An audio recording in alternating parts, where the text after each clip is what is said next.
What got you started in music? I started playing music, I think when I was about 10 years old, maybe even a little earlier. I mean, I actually started playing piano, back up. I started playing piano when I was 4 years old, and kind of got into that and started singing a little bit, but was never really, serious about it. It was kind of one of those things that my parents made me do. And then whenever I was about 10 years old, that's when I decided I would want to be in a band, and I got a guitar and started jamming and singing more and playing bass and, just experimenting. But I guess what started getting me into it, technically, I guess my parents forced me to start getting into it at a young age, and then just like watching other bands whenever I was like 10 years old, I just thought it was the coolest thing, and, wanted to kind of do something like that of my own. And I had already, developed a passion for it through playing piano, and yeah, and I just wanted to, create my own music, make my own band. Okay, so where does the band name come from?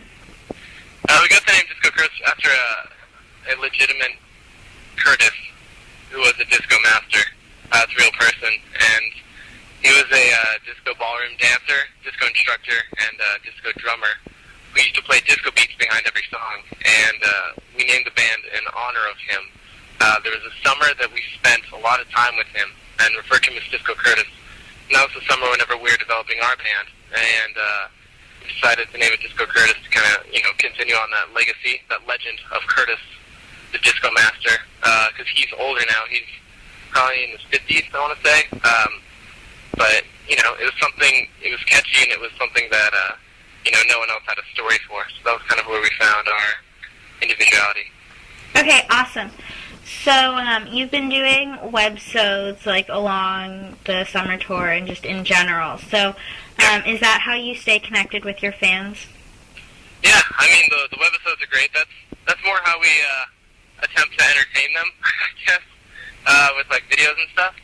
Aside from webisodes, the best way to actually stay connected and contact and such is through, MySpace, Twitter, Facebook, all the online sites, especially Twitter. We're real big on Twitter. We've all got, Twitter through our phones, so we're tweeting all the time and replying and, keeping things updated. It's a really quick, easy way to update things. So we've been utilizing that to the best of our ability. Okay, so where can people find all your Twitter names? Well, off of Disco Curtis's, it's at Disco Curtis, and you'll also see at TC Tanner Ho, which is mine. And then there's at Scoob AJ, which is AJ's. Brendan is at Brendan Baroni, and Garrett is at TC Garebear. Those are all on our MySpace, and or you could just search, on Twitter for our individual names. But make sure also to, have people follow at Disco Curtis. That's where we do most of our updating about shows and upcoming songs and all that stuff. Okay, awesome. So you've been on tour for the past few months. Are you planning on doing any summer concerts? Yeah, for sure. I mean, we're taking just a very short break right now. We just finished touring April, and now we are actually taking the month of May to come out with some new music. So we're recording in LA throughout May, and I'm actually at a photo shoot right now. We got some new promos coming. Lots of new stuff, just kind of forming and building Disco Curtis, I mean, the direction's going to be slightly different just as we grow as a band and mature as a band. We've been in the band now for almost 2 years since we started the band. It's been a little over a year. Maybe a year and a half. I'll go with a year and a half. It's been about a year and a half, so... but yeah, to answer that question, after we release these new songs, probably in June, we're going to do some shows in July as well, and then Warped Tour, of course, which will go through the middle of August. Okay, awesome. And so you have an EP out right now. Are you planning on putting out a full-length album? Yes, we will. We will for sure. We just put out the EP, and now we're recording a couple singles out in LA in May, as I mentioned, and then we're either going to do another EP, or we may be doing a full length with songs in the next several months. We're not exactly sure what that looks like as of now, but we'll keep everyone everyone updated on that. Okay, awesome. And also, you did a cover of one of Lady Gaga's songs, and that's on your MySpace. Is there a way for people to download that? There is not a way currently. I do know that I think there's a download link somewhere on YouTube.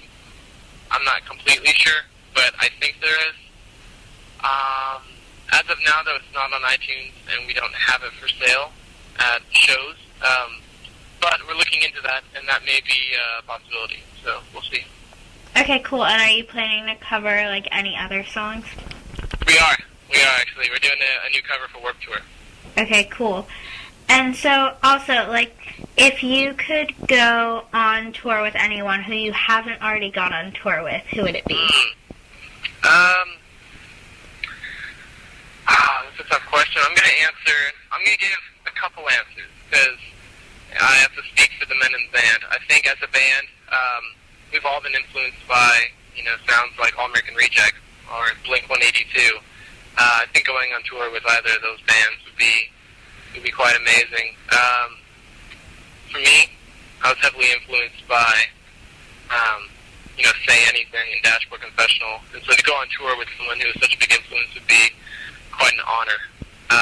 But yeah, I mean, there's lots of different options, I guess, because there's a lot of bands we've looked up to and, would love to tour with. One of those, being All American Rejects. Also, we'd love to tour with The Maine. They're a great band. We have yet to tour with them. Maybe Fall Out Boy, if they, start touring again. I don't know what their situation is at the moment. But yeah, those are a couple answers. I can't give one answer. There's a lot of great bands out there I'd love to tour with. Okay, awesome. And lastly, what do you think is the most played song on your iPod? And you can give a few answers. The most played song on my iPod? Yeah. Most played song on my iPod. I think, that's tough. It just might be,